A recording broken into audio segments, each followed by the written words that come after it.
This is Duke University.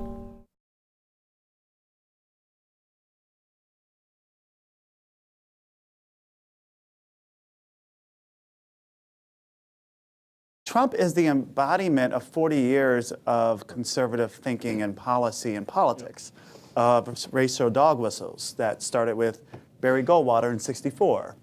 You can walk through Goldwater, through Nixon, through Reagan. Reagan's welfare queen. Welfare queen, but remember Reagan started his campaign in Philadelphia, Mississippi, the site where 3 civil rights workers were murdered. And that was a symbolic racial dog whistle, that he was a man of the South, that he was a states' rights candidate.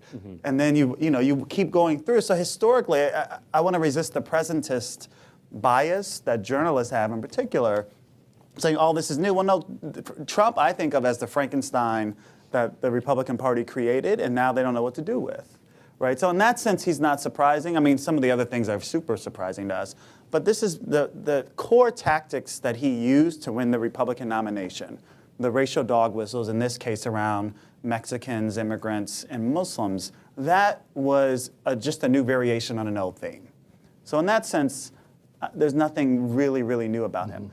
I think in terms of the demographic question, what we are seeing, when initially I started to think that Trump supporters were sort of, to be provocative, the last gasp of white supremacy, in a sense because if you ask on surveys, we know certain things about Trump core supporters.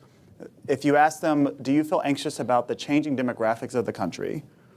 Those that say yes, about the turn to a majority-minority country, they're most likely to support Trump. And a range of other measures that around racial attitudes, we know they highly predict support for Trump. So there is an anxiety, an economic anxiety, but also a racial anxiety about the changing demographics that I think is fueling a lot of his support.